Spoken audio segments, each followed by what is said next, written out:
Cette vidéo a été réalisée par la faculté d'informatique et de communication de l'École polytechnique fédérale de Lausanne.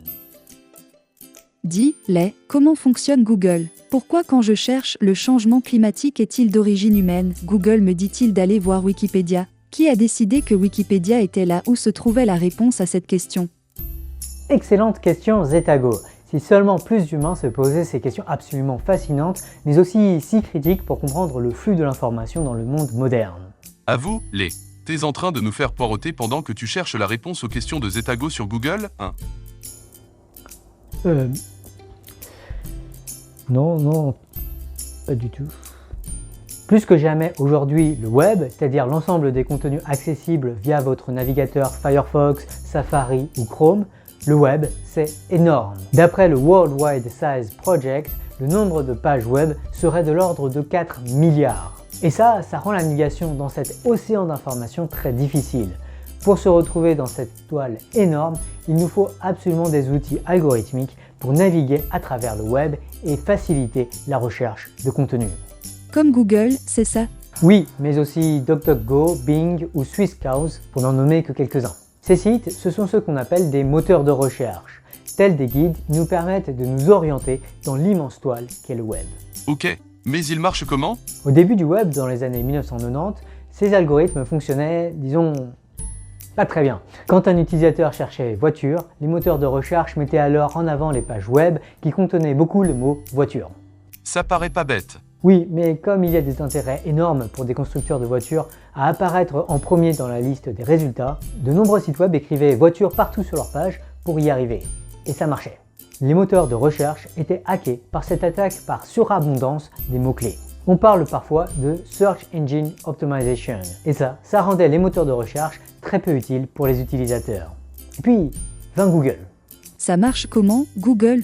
Alors, aujourd'hui, les algorithmes de Google sont beaucoup plus compliqués qu'à l'époque. Mais pendant longtemps, l'algorithme qui a fait la fortune de Google est un algorithme appelé PageRank. Cet algorithme s'appuie sur un très joli principe qu'on pourrait appeler le principe du surfeur ivre. Il va falloir que tu expliques. L'idée, c'est de créer un utilisateur fictif du web et de le déposer quelque part sur la toile. À chaque instant, le surfeur ivre va cliquer au hasard sur un lien hypertexte dans la page qu'il visite. C'est pour ça qu'on parle de surfeur ivre. Ce surfeur du web ne suit pas de logique dans la manière dont il surfe le web. Il ne fait que suivre la prochaine vague qu'il choisit au hasard. Ok, donc ce surfeur clique sur un lien. Et ensuite, il arrive sur une nouvelle page et il recommence.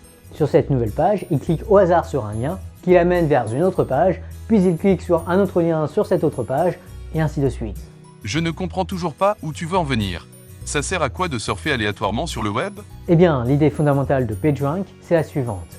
Les pages que le surfeur ivre aura beaucoup visitées sont les pages qui sont les plus intéressantes à visiter. Non. Je ne vois pas pourquoi. L'idée, c'est que pour qu'une page soit souvent visitée, il faut que beaucoup d'autres pages du web y fassent référence en plaçant des liens vers cette page. C'est pour cela que notre surfeur aléatoire va souvent finir sur Wikipédia. C'est parce que pour justifier leurs propos ou pour les élargir, de nombreuses pages web font référence à Wikipédia en plaçant dans leur texte un lien vers une page Wikipédia. Ah, je comprends. C'est pour cela que Google me dit d'aller voir Wikipédia. C'est parce qu'il y a plein de pages web qui pointent vers Wikipédia. Exactement. Attends, mais s'il suffit d'avoir plein de pages qui pointent vers ma page web, pour que ma page web soit souvent visitée par le surfeur aléatoire, il suffit que je crée plein de pages avec un lien vers ma page web, non? C'est une bonne idée, Betago. Mais en fait, non, ça ne suffira pas. En effet, ces pages que tu as créées juste pour augmenter le nombre de liens vers ta page n'auront en fait aucune chance d'être elles-mêmes visitées par le surfeur ivre. Et donc, en partant, disons, d'une page Wikipédia, si uniquement des pages que tu as créées pointent vers ta page web, il n'y a aucune chance que ta page web soit visitée par le surfeur ivre. En effet, en un sens, il n'y a pas de chemin qui aille de Wikipédia vers ta page. Ah, je vois. C'est comme si les pages qui référencent la page de Betago votaient pour la page de Betago, mais avec un droit de vote très faible parce qu'elles reçoivent elles-mêmes peu de votes. Exactement. Chaque lien d'une page A vers une page B est comme un vote de A pour B, mais avec un droit de vote proportionnel au nombre de votes reçus par A lui-même.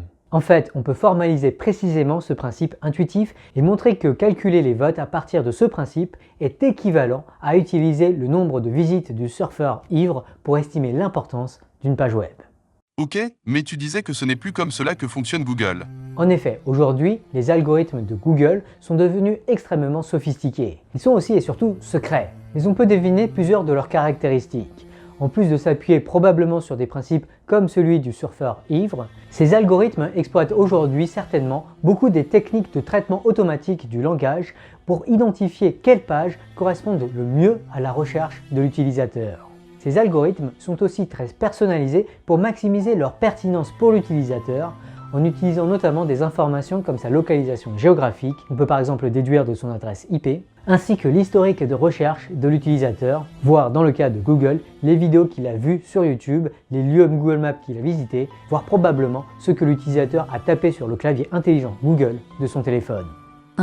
Je ne suis pas sûr de vouloir que les résultats de recherche soient aussi personnalisés. Si c'est le cas, sache que d'autres moteurs de recherche font plus d'efforts pour donner des résultats pertinents sans trop fouiller dans la vie privée des utilisateurs. Par ailleurs, est-ce qu'on est vraiment sûr que si une page A pointe vers B, on puisse dire que A vote alors pour B? La page A peut justement critiquer B et ne pas vouloir que B soit visité, non? En effet, d'ailleurs, le troisième lien que Google t'a recommandé est une remise en cause du consensus scientifique sur la responsabilité de l'homme sur le changement climatique. Cette page est visiblement bien recensée, ce qui veut dire que le surfeur ivre de Google l'a probablement beaucoup visité. Mais est-ce pour autant qu'il s'agit d'une page que Google devrait recommander? Oula, on rentre dans des questionnements philosophiques.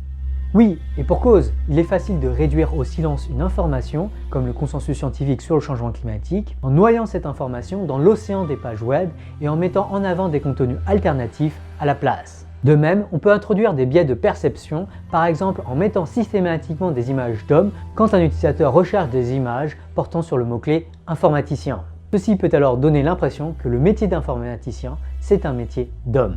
Alors que pas du tout, beaucoup de femmes sont des informaticiennes de premier rang, notamment le premier programmeur de l'histoire qui était une femme. Bref, les moteurs de recherche modernes, ces guides du web, peuvent sembler reposer sur des principes neutres. Mais cette pseudo-neutralité des principes n'implique pas que les chemins proposés par ces guides sont éthiquement désirables à suivre. En fait, à l'échelle où sont déployés aujourd'hui ces algorithmes, l'absence de considération éthique semble être avant tout une faille éthique.